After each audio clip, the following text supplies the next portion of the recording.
for driving business. The money derived from corruption, money derived from drugs, sometimes money derived from known criminals who finance. And many times when they are financing candidates who are running for office, nobody ever asks where this money has come from. And indeed, unlike other democracies where there's a limit as to how much one can contribute to a presidential campaign, in Africa, you can contribute as much as you want to. So the moment leadership comes into office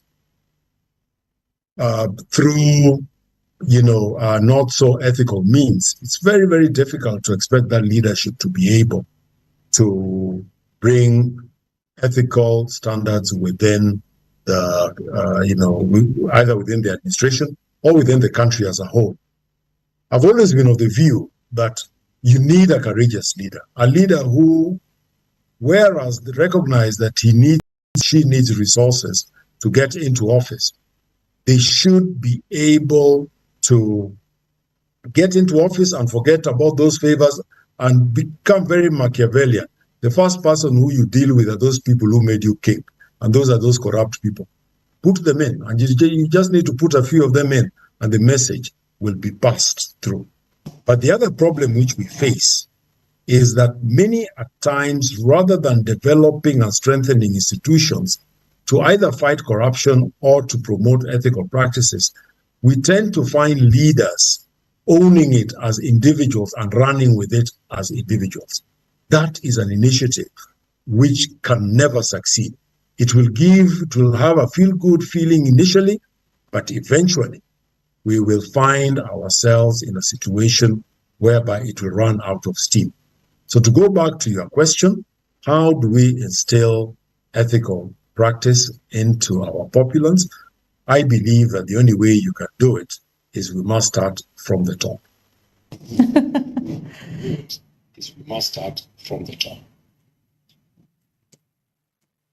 In Africa, we say that the fish rots from the head, and now Chacha is prescribing that we should also start the healing from the head. I think that's an amazing thing that you've said, and I think the fact that some of our programs actually target leaders is a good start. I know that today we were supposed to have you for longer, Chacha, but you have somewhere else to be because right now you're in South Africa having meetings. We don't want to detain you too long, but I wanted you to leave us with your parting shots on today's young leader, even the leader that is listening today. What would be your clarion call to them? What is the one thing you don't want them to forget from today's space if they had a choice?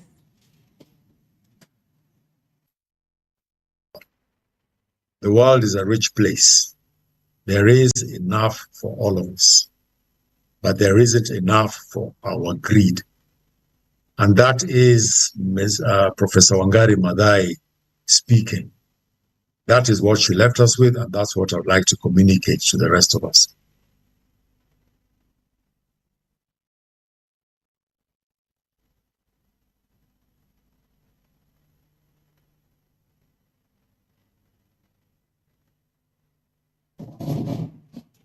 Try again, Chacha. Can you hear me? Yes. I'd just like to share the words of the late Professor Wangari Maathai, who said that there is enough for all of us, but there is not, the world doesn't have enough for.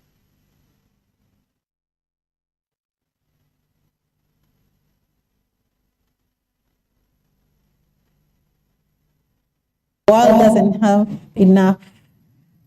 Sorry, it's hanging. I don't know why. Chacha, you're hanging.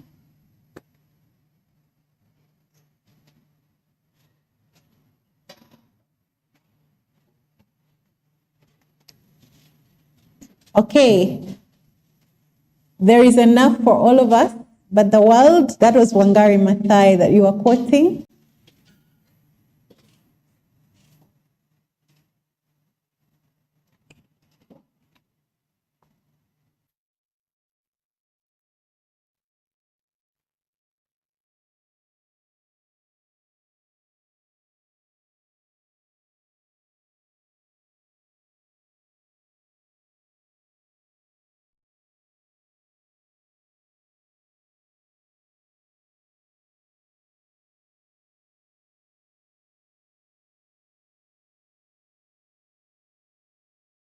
Institute. We want to thank you so much, Mr. Chacha Hilary Odera from Oraro and Company Advocate. I'm going to let him just speak to us one last time for his closing remarks. Please, Chacha, speak. You're on speakerphone. Okay, yes. The power has gone off, so I'm calling you from the landline. Oh, power has gone off. We're innovating, don't worry. No power on my side. Yes. Yeah. So tell me, is it possible? I'll bring it. We are online. You're on the microphone. We are going to redo this, I think, because there's a lot of people that were online and really wanted to hear this. But yes, just give us your closing remarks, then we will take it offline to see when we can have you again, Chacha. Okay. So You are quoting Wangari Maathai, yes. Yes, I'm quoting Wangari Maathai.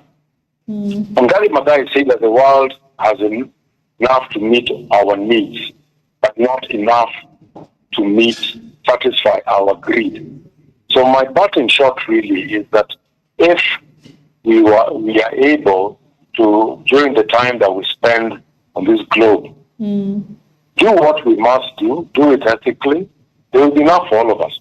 Yes. But if we are driven by greed, even those who will benefit from the greed by accumulating wealth will also lose it to those who are being denied this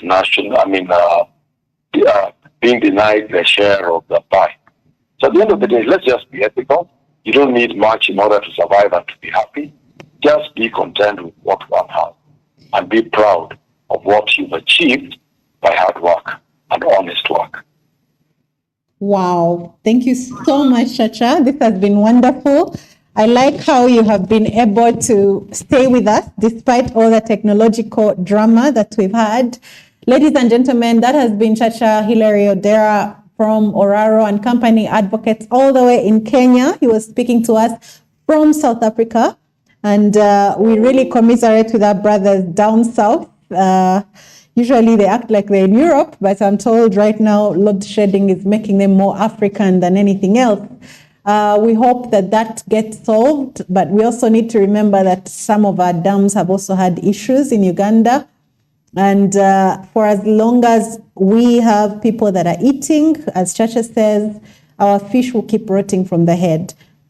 So join us again. Next week will be an exciting episode. We will be talking to the International Coaching Federation about the importance of coaching as we continue to create ethical leaders, a critical mass of ethical leaders across Africa. We want to thank Smart24 TV for hosting us and sponsoring this show. It's been the Fidelis Leadership Institute Fat Talks. I'm Fiona Wall. I've been your hostess, and Chacha Odera has been your guest. Thank you very much and have a fantastic International Coaching Week and leading into